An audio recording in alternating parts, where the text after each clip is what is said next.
Assalamualaikum warahmatullahi wabarakatuh. Di sini kami akan membahas tentang sudut, pengukuran sudut, segitiga istimewa, dan sistem koordinat persegi panjang. Mata kuliah trigonometri dengan dosen pembimbing kami Ibu Cecil Hill Trimartin MSI PhD, Ibu Ruth Helansima Marta MPD MPMat, dan Bu Elika Kurniadi MSPD MSc. Baiklah, kami akan memperkenalkan anggota kelompok kami. Yang pertama, saya sendiri, Febri Andini Mutasya, dan rekan saya, Tasya Perica Amelia. Selanjutnya, saya akan membahas materi saya tentang sudut, pengukuran sudut, dan segitiga istimewa. Sudut.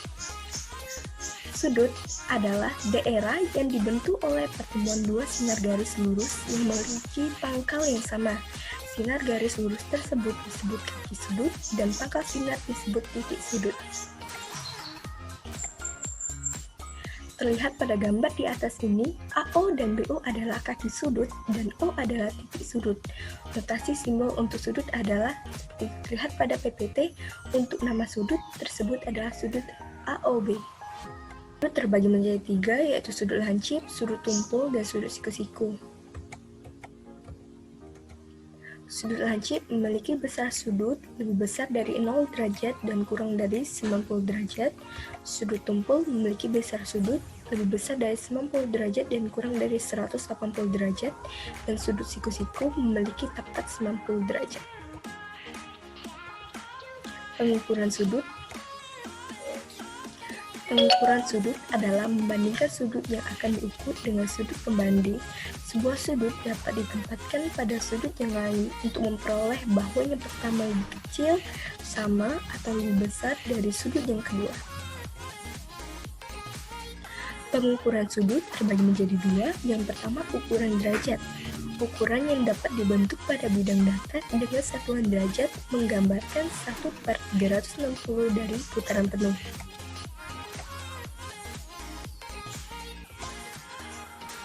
Ukuran radian adalah satuan sudut dalam suatu bidang dengan lambang rad. Satuan radian atau satu rad adalah besarnya sudut yang dibentuk oleh dua buah jari lingkaran. Misalnya berjari 1 meter dan membentuk busur sepanjang juga 1 meter. Segitiga istimewa adalah segitiga yang mempunyai sifat-sifat khusus atau istimewa, terbagi menjadi tiga: segitiga siku-siku, segitiga sama sisi, segitiga sama kaki. Segitiga siku-siku. Segitiga siku-siku dapat dibentuk dari sebuah persegi panjang dengan menarik salah satu garis diagonalnya. Perhatikan gambar berikut. Bidang ABCD adalah persegi panjang dengan menarik diagonal AD. Akan terbentuk dua segitiga siku-siku yang sama dan sebangun, yaitu segitiga ABD dan segitiga ADC. Segitiga siku-siku mempunyai dua sisi siku-siku yang mengapit sudut siku-siku dan satu sisi miring. Segitiga sama kaki. Dua buah segitiga siku-siku yang kongruen dapat membentuk sebuah segitiga sama kaki dengan mengimpitkan salah satu sisi siku-siku yang sama panjang dari kedua segitiga tersebut. Perhatikan gambar berikut. Segitiga ABD dan segitiga DBC adalah dua buah segitiga siku-siku yang kongruen. Sisi BD adalah sisi siku-siku yang sama panjang dari kedua segitiga tersebut. Jadi, segitiga ACD adalah segitiga sama kaki dengan sisi AD sama dengan DC. Segitiga sama sisi. Tiga buah garis lurus yang sama panjang dapat membentuk sebuah segitiga sama sisi dengan cara mempertemukan setiap ujung garis satu sama lainnya. Pada gambar di samping dapat dilihat bahwa segitiga sama sisi memiliki sisi yang sama panjang, yaitu memiliki panjang sisi 9 cm. Teorema Pitagoras. Pythagoras adalah seorang ahli matematika dan filsafat berkebangsaan Yunani yang hidup pada tahun 475 sampai 566 sebelum Masehi. Sebagai ahli matematika, ia mengungkapkan bahwa kuadrat panjang sisi miring suatu segitiga siku-siku adalah sama dengan jumlah kuadrat panjang sisi-sisi yang lain. Menurut Schott, tahun 2013. Cara menentukan teorema Pythagoras. Ada beberapa langkah yang dilakukan. Yang pertama adalah dua potong kertas berbentuk persegi berukuran B plus C cm. Gambar di samping menunjukkan persegi ABCD yang berukuran B plus C cm. Pada keempat sudutnya dibuat 4 segitiga siku-siku dengan panjang sisi siku-sikunya B cm dan C cm. Luas daerah yang diarsir itu sama dengan luas 4 segitiga siku-siku. 4 dikali setengah dikali A dikali T sama dengan 2 BC. Luas daerah yang tidak diarsir itu sama dengan luas persegi PQRS sama dengan A dikali A sama dengan A kuadrat. Selanjutnya, persegi EFGH berukuran B plus C cm. Luas daerah yang diarsir sama dengan luas 2 persegi panjang, ialah 2 dikali BC. Hasilnya 2 BC. Luas daerah yang tidak diarsir sama dengan luas persegi KMGN ditambah luas persegi OFML sama dengan B dikali B ditambah C dikali C. Hasilnya B kuadrat plus C kuadrat. Luas persegi ABCD sama dengan luas persegi EFGH. 2BC plus A kuadrat sama dengan 2BC plus B kuadrat ditambah C kuadrat. Rumus dari teorema Pythagorasnya adalah A kuadrat sama dengan B kuadrat plus C kuadrat atau A sama dengan akar dari B kuadrat plus C kuadrat. Luas daerah yang panjang sisinya adalah sisi miring suatu segitiga siku-siku sama dengan jumlah luas daerah persegi yang panjang sisinya adalah siku-siku segitiga. Contoh soal, diketahui 3 buah kotak ABC membentuk segitiga dengan siku-siku di kotak B. Jarak kotak AB sama dengan 6 km, jarak kotak BC sama dengan 8 km. Berapakah jarak kotak AC? Pembahasan, diketahui AB sama dengan 6 km, BC sama dengan 8 km, dan sudut siku-sikunya di kota B. Terlihat pada gambar segitiga ABC.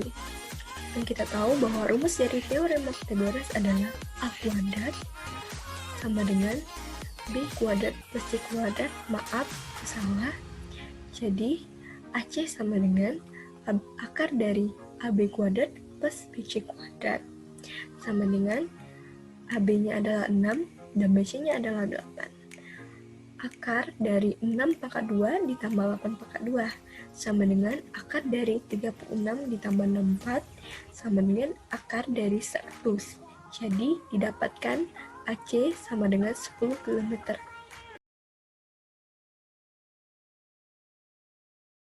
Baiklah, di sini saya akan melanjutkan materi dari Febri Andini Pasha. Materi kedua ini tentang sistem koordinat persegi panjang.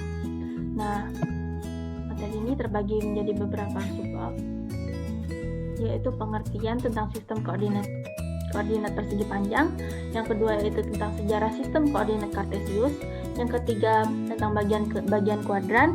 Keempat tentang grafik linear, yaitu cara menggambar grafik linear itu seperti apa.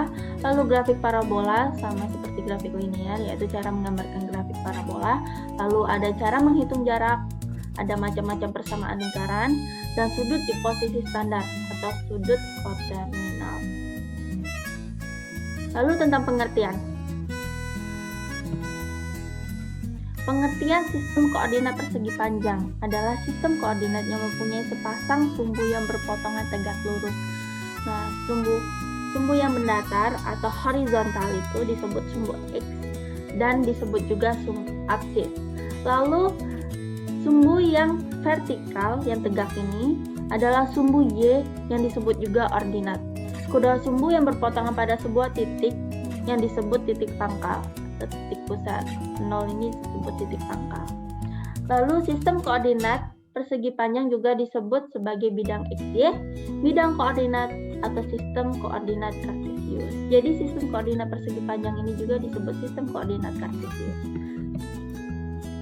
Lalu tentang sejarah. Sejarah sistem koordinat kartesius. Koordinat kartesius dikembangkan oleh seorang ahli matematika bernama René Descartes.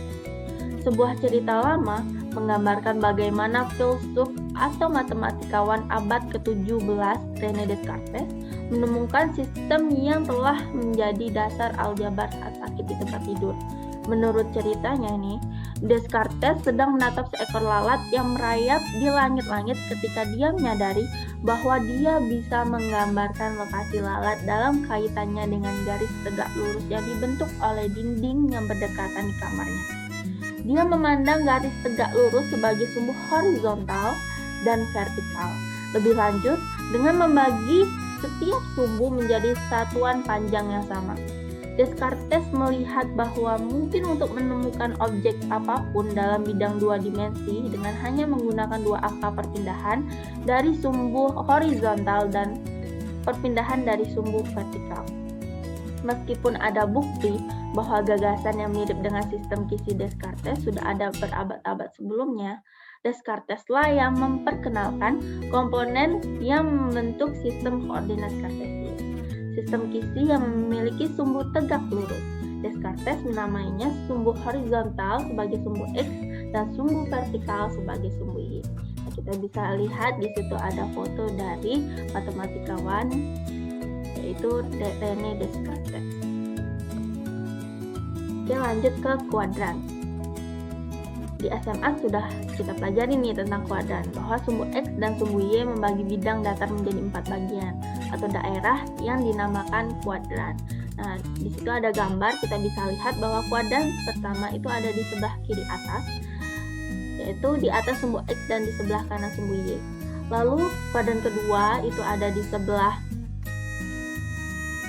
kiri atas, itu di atas sumbu Y dan di sebelah kiri di atas sumbu X dan di sebelah kiri sumbu Y. Lalu kuadran ketiga yaitu ada di bawah sumbu X dan di sebelah kiri sumbu Y, dan di kuadran keempat itu ada di bawah sumbu X dan di sebelah kanan sumbu Y. Kita bisa lihat bahwa kalau kuadran pertama X-nya positif, Y-nya juga positif. Kuadran kedua X-nya negatif, Y-nya positif. Kuadran ketiga X-nya negatif dan Y-nya negatif. Dan kuadran keempat X-nya positif dan Y-nya negatif. Lalu lanjut kita ke grafik linier. Nah, di grafik linier itu kita dapat memplot sekumpulan titik untuk mempresentasikan persamaan. Ketika persamaan seperti itu mengandung variabel X dan variabel Y, itu disebut persamaan dalam dua variabel. Grafiknya disebut grafik dalam dua variabel. Grafik apapun pada bidang dua dimensi adalah grafik dalam dua variabel. Jadi grafik linier itu dua variabel. Lalu contoh soal grafik linier nih. Buatlah grafik dari persamaan 2x plus 3y sama dengan 12. Kita buat tabel dulu bahwa x sama dengan 0, y juga sama dengan 0. Lalu untuk uji coba yang titik ketiga itu terserah kita mau ambil yang mana. Lalu kita buat tuh perpotongan y, masukkan x-nya sama dengan 0. Misalnya 2x plus 3y sama dengan 12, kan x-nya 0. Jadi 2 kali 0 plus 3y sama dengan 12. 3y sama dengan 12 dan y sama dengan 4. Lalu untuk y-nya sama dengan 0, itu kita masukkan 2x plus 3y sama dengan 12. 3x plus 3 kali 0, y-nya 0 sama dengan 12. 2x sama dengan 12 dan x sama dengan 6. Nah, di sini saya memilih x sama dengan 3 untuk membuat titik uji. Jadi, titik yang ketiga itu terserah kita untuk menguji saja itu benar. Lalu 2 kali 3 dari kesalahan itu 2x plus 3y sama 12, kita masukin sama dengan 3, jadi 2 kali 3 plus 3y sama dengan 12. Jadi 6 plus 3y sama dengan 12, 3y sama dengan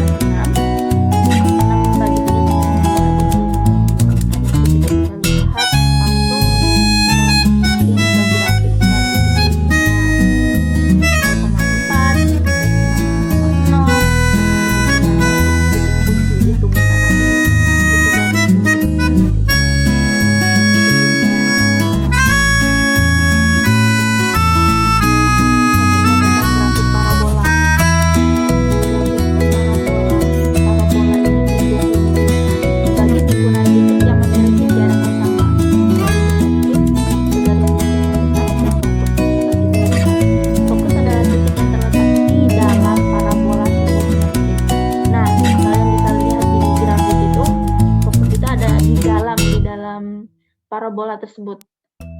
Lalu direktrik adalah garis yang tegak lurus dengan sumbu simetri yang terletak di luar parabola. Tidak berpotongan dengan parabola. Jadi garis direktrik ini, garis lurus tetap yang tegak lurus ini di luar garis parabola tersebut. Nah, jarak dari titik itu ke fokus sama dengan jarak dari titik itu ke direktrik. Jadi jaraknya ini sama, jarak antara titik ke fokus dengan titik ke direktrik itu sama. Jarak yang diukur ke direktrik selalu merupakan jarak yang terpendek. Jarak spesifik dari puncak titik balik parabola ke fokus dan juga jarak dari puncak ke sumbunya biasanya bersimbol P. Jadi jarak dari puncak ke sumbu juga P. Nah, di situ kita lihat itu bahwa jarak yang diukur ke direktrik selalu merupakan jarak yang terpendek. Dan tegak lurus. Jadi harus tegak lurus, cari yang paling pendek. Nah, lalu jarak dari fokus ke titik dan direktrik ke titik itu disimbolkan dengan P. Lanjut. Ada macam-macam parabola dengan puncak pada asal 0,0. Berikut bentuk umum persamaan parabola dengan puncak pada asal 0,0. Di situ bentuk umumnya yaitu Y sama dengan 1/4P X kuadrat atau X kuadrat sama dengan 4P. Dengan puncak pada 0,0, fokus pada 0,P dan diretriknya Y sama dengan min P. Itu sudah bentuk umum. Contohnya yaitu buat grafik Y sama dengan X kuadrat. Solusinya, koefisien dari X kuadrat adalah 1. Jadi, Y sama dengan 1/4P X kuadrat sama dengan 1/4P 1 pangkat 2 sama dengan 1. Sama dengan 1/4P kali 1 P sama dengan 1/4. Titik puncaknya adalah 0,0, fokusnya adalah 0,1/4, dan matriks direksinya adalah Y sama dengan 1/4. Nah, titik puncak, fokus, dan direktriknya itu tuh kita lihat dari rumus yang ada di bentuk umum persamaan itu. Nah, di situ kita bisa lihat grafiknya seperti itu. Untuk fokusnya itu ada di 0,1/4 dan direktriknya ada di min 1/4 dan titik puncak dari parabola itu ada di 0,0. Nah, cara mudah mencari nilai P adalah koefisien utama dalam Y sama dengan AX kuadrat plus BX plus C diberi label A. Jadi saat menguji koefisien X kuadrat, kita menguji A. 1/4P sama dengan A. Atau 1/4A sama dengan P. Gitu. Macam-macam parabola yang kedua, yaitu parabola dengan puncak pada titik H, titik K. Berikut bentuk umum persamaan parabola dengan puncak pada titik H, titik K. Adalah X kurang titik H itu dikuadratin sama dengan 4P, Y dikurang titik K. Dengan puncak pada titik H, titik K, fokus pada titik H, K plus P, dan sumbu Y sama dengan K min P, titik K min P. Itu adalah rumus atau bentuk umumnya seperti itu. Nah, contoh parabola dengan puncak pada titik H dan titik K. Contoh, buatlah grafik Y sama dengan X min 2 kuadrat dikurang 3. Solusinya kita cari dulu P-nya, itu 1/4A sama dengan 1/4 kali 1. Karena koefisiennya itu 1 kan, sama dengan 1/4. Fokus berada pada H, K plus P. P-nya kita sudah tahu tadi, jadi 2, min 3, K-nya kan min 3. Plus 1/4. Nah, jadinya 2, min 2, 3/4. Diretriknya yaitu tadi bentuk umumnya yaitu Y sama dengan K min P, Y sama dengan min 3, dikurang 1/4, Y sama dengan min 3, 1/4. Nah, dengan titik puncak 2, min 3, kita memiliki X min H kuadrat sama dengan 4P Y dikurang K. Itu bentuk umumnya tadi. X min 2 kuadrat sama dengan P kali 1/4 kali Y sama min Y kurang min 3. X kurang 2 kuadrat sama dengan Y plus 3. Dari persamaan itu kita dapat menentukan titik-titik untuk membentuk parabola tersebut.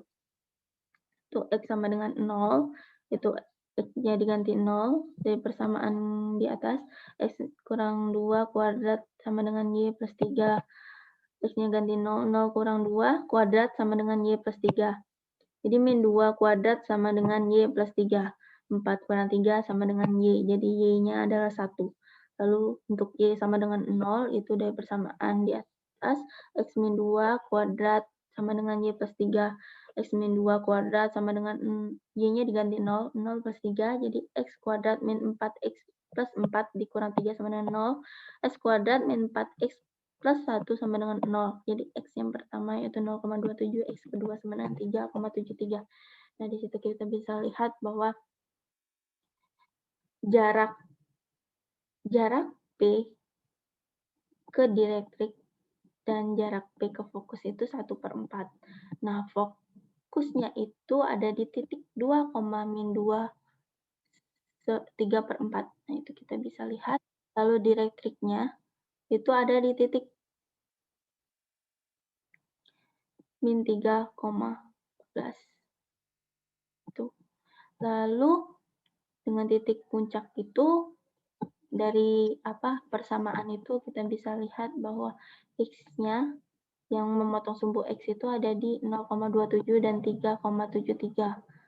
Lalu yang memotong di sumbu Y-nya itu yaitu 1. Di situ kita bisa lihat grafiknya. Lalu lanjut di rumus jarak. Nah, rumus jarak ini didapat dengan mengembangkan teorema Pythagoras seperti berikut. Nah, dari grafik yang kita lihat itu ada grafik bahwa rumus Pythagoras C kuadrat sama dengan A kuadrat plus B kuadrat. Kita ganti itu kan. C kuadratnya itu jarak antara A dengan B, jadi AB kuadrat. Lalu A-nya itu kita lihat yang di bawah itu X2 dikurang X1 dikuadratin. Lalu yang B2 itu yaitu yang vertikal, itu Y2 dikurang Y1 dikuadratin. Lalu kuadrat AB itu pindah ruas, jadi berbentuk akar, jadi akar X2 dikurang X1 kuadrat plus Y2 dikurang Y1 kuadrat. Jadi AB-nya itu diganti D, karena simbol rumus jarak itu D kecil. D sama dengan akar dari X2 dikurang X1 kuadrat plus Y2 dikurang Y1 kuadrat. Nah, rumus jarak ini digunakan pada saat menghitung garis diagonal pada bidang kartesius. Keuntungan menggunakan rumus jarak adalah Anda tidak perlu menggambar segitiga siku-siku untuk menemukan jawabannya. Yang perlu Anda ketahui hanya koordinat titik-titik ujung segmen. Tuh. Lalu contoh soal rumus jarak. Diketahui grafik di bawah ini. Temukan A, B. Nah, kita sudah dapat tadi rumus jaraknya apa? Dia sama dengan akar X2 dikurang X1 kuadrat plus Y2 dikurang Y1 kuadrat. Nah, AB sama dengan akar dari 2, X2-nya itu 2. Ini terserah kita mau nentuin X2-nya di mana, X1-nya di mana, dan Y2-nya itu Y2 dan Y1 itu mengikuti dari X2 dan X1. Nah, di sini saya memilih untuk X2 dan Y2 yaitu 2,-3 dan X1 Y1 itu min 3,4. Jadi AB sama dengan akar dari 2 dikurang min 3 kuadrat plus min 3 kurang 4 kuadrat. Nah, AB sama dengan akar 5 kuadrat plus min 7 kuadrat. AB sama dengan akar 25 plus 49, jadi AB sama dengan akar 74. Jadi jarak antara AB itu adalah akar 74. Next. Lingkaran. Nah, di lingkaran ini, lingkaran didefinisikan sebagai himpunan titik dalam bidang yang berjarak sama dari titik tertentu atau pusat lingkaran. Berikut macam-macam persamaan lingkaran. Nah, lingkaran yang pertama yaitu lingkaran dengan pusat di asal 0,0. Bentuk persamaan lingkaran di pusat asal 0,0 itu yaitu x kuadrat plus y kuadrat sama dengan r kuadrat dengan pusat pada 0,0 dan jari-jari r. Contohnya adalah tuliskan persamaan lingkaran dengan pusat di 0,0 dan jari-jari 3. R-nya itu 3. Nah, kita buat x kuadrat plus y kuadrat sama dengan r kuadrat. X kuadrat plus y kuadrat sama dengan 3 pangkat 2. Karena r-nya tadi 3 kan. X kuadrat plus y kuadrat sama dengan 9. Nah, begitu grafiknya. Lanjut, yaitu yang kedua, lingkaran dengan pusat di titik H, titik K. Berikut bentuk persamaan lingkaran dengan pusat di titik H, titik K. Yaitu X min titik H dikuadratkan plus Y kurang titik K kuadrat sama dengan R kuadrat. Dengan pusat pada titik H dan titik K dan jari H, titik K dan jari-jari R. Nah, contohnya itu tuliskan persamaan lingkaran dengan pusat di 2, min 1 dan jari-jari 3. Solusinya yaitu menggunakan bentuk persamaan tadi, x min h kuadrat plus y min k kuadrat sama dengan r kuadrat, x min 2 kuadrat plus y dikurang min 1 kuadrat sama dengan 3 kuadrat. Nah, itu jari-jarinya tadi 3 dan titik pusatnya itu 2, min 1. So, x min 2 kuadrat plus y plus 1 dikuadratin sama dengan 9. Nah, jadi begitu grafiknya. Lanjut, sudut di posisi standar. Nah, sudut di posisi standar yaitu bagian lingkaran satuan menunjukkan penempatan derajat dan radian di bidang koordinat. Sudut dalam lingkaran satuan dimulai pada sumbu X dan diukur berlawanan arah jarum jam tentang titik asal. Sudut berada pada posisi standar jika puncaknya terletak di titik asal dan satu sinar berada di sumbu X positif. Sinar pada sumbu X disebut sisi awal dan sinar lainnya disebut sisi terminal. Jika sisi terminal sebuah sudut terletak pada sumbu seperti 0 derajat, 90 derajat, 180 derajat, 270 derajat, dan 360 derajat. Itu disebut sudut kuadran. Lalu, sudut diukur dengan jumlah putaran dari sisi awal ke sisi terminal. Jika diukur dengan arah berlawanan jarum jam, hasilnya positif. Jika diukur searah jarum jam, maka ukurannya negatif. Negatif yang terkait dengan ukuran sudut mengacu pada arah pengukurannya searah jarum jam. Jika dua sudut pada posisi standar memiliki sisi terminal yang sama, disebut sudut koterminal. Pada diagram di atas, plus 120 derajat dan min 240 derajat adalah sudut koterminal. Jadi, jika diukur searah jarum jam itu disebut negatif. Seperti itu yang digambar min 240 itu negatif karena diukur searah jarum jam. Kalau berlawanan dari jarum jam itu positif, seperti yang digambar itu 120 derajat itu positif karena berlawanan arah jarum jam. Nah, sudut min 240 derajat sama 120 derajat itu disebut koterminal karena dua sudut pada posisi standar tersebut memiliki sisi terminal yang sama. Berada tepat di garis yang biru itu sama, jadi disebut sudut koterminal.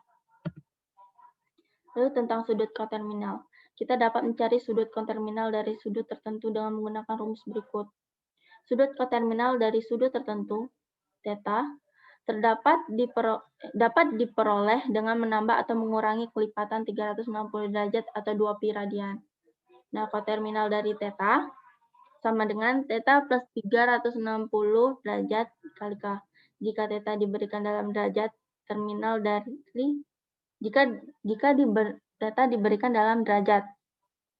Jika terminal diberikan dalam radian, maka rumusnya itu theta sama dengan theta plus 2pi kali K. Nah, dua sudut dianggap koterminal jika selisihnya adalah kelipatan 360 derajat atau 2pi. Nah, di situ ada contoh soal sudut koterminal. Contoh soalnya yaitu tentukan apakah pasangan sudut berikut adalah koterminal. Yang A 10 derajat dengan 370 derajat, yang B min 520 derajat, 200 derajat, yang C adalah min 600 derajat, min 60 derajat. Solusinya, seperti yang kita ketahui bahwa koterminal dari theta sama dengan theta plus 360 derajat kali K, atau theta sama dengan theta kurang 360 derajat kali K. Jadi mari kita coba dengan rumus tersebut. Yang A, theta sama dengan theta plus 360 derajat kali K. Itu rumusnya. Kita masukin salah satu sudutnya. Yaitu saya masukin di situ 370 derajat sama dengan theta plus 360 derajat kali 1. Nah, theta sama dengan 370 derajat dikurang 360 derajat. Theta sama dengan 10 derajat. Nah, memenuhi bahwa 10 derajat dan 370 derajat adalah koterminal. Karena jika kita masukkan, maka hasilnya akan sama dengan yang dituliskan dari rumus tersebut. Nah, yang kedua, yang B, itu theta sama dengan theta plus 360 derajat kali K. Itu rumusnya. Kita masukin salah satu sudutnya, saya memasukkannya 200 derajat, sama dengan theta plus 360 derajat kali 1. Theta sama dengan 200 derajat min 360 derajat. Theta sama dengan min 160 derajat. Nah, di situ tidak memenuhi. Jika K sama dengan 1, itu tidak memenuhi. Karena tetanya kurang dari 520, di sini kan 160, berarti kurang dari 520, maka kita coba K-nya sama dengan 2. Kita coba theta sama dengan theta plus 360 derajat kali K. Nah, 200 derajat yang kita sama-sama tadi, saya memilih 200 derajat. 200 derajat sama dengan theta plus 360 derajat kali 2, karena K-nya kita coba 2, sama dengan 2. Jadi theta sama dengan 200 derajat dikurang 360 kali 2 itu min 172 derajat.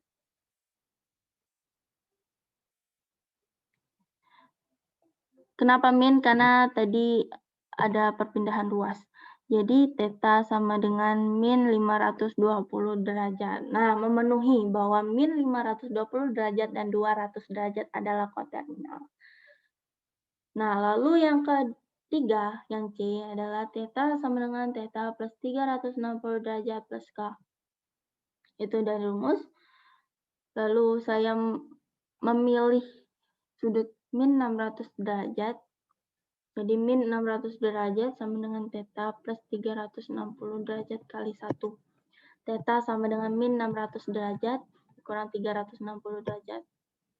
Itu dikali 360 derajat kali 1, yaitu min 360 derajat. Lalu theta sama dengan min 960 derajat. Itu tidak memenuhi. Karena min 600 itu min 960 itu lebih besar dari min 600. Nah, kita coba untuk rumus kedua, yaitu theta sama dengan theta min 360 derajat kali K. Kita coba di rumus itu, yaitu min 600 derajat sama dengan theta dikurang 360 derajat kali 1. K-nya 1. Theta sama dengan min 600 derajat plus 360.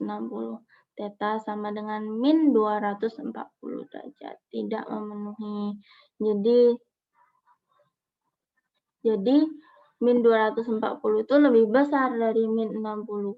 Jadi tidak memenuhi. Dan kalau kita lanjutkan kita lanjutkan K sama dengan 2, itu akan lebih besar lagi. Jadi tidak akan memenuhi min 60. Begitu juga yang pertama tadi, persamaan pertama, itu min 960 itu sudah memenuhi sudah melebihi dari min 60, lebih besar dari min 60.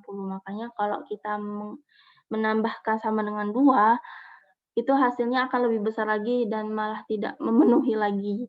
Jadi kita bisa lihat dari dua rumus tersebut sama-sama tidak memenuhi. Karena semua tidak memenuhi, maka min 600 derajat dan min 60 derajat bukan koterminal. Baik, sekian dari materi saya kembalikan lagi ke moderator. Terima kasih. Baiklah, sekian dari materi yang telah kami sampaikan. Kami mohon maaf jika ada salah kata, dan kepada Allah kami mohon ampun. Saya akhiri, wassalamualaikum warahmatullahi wabarakatuh.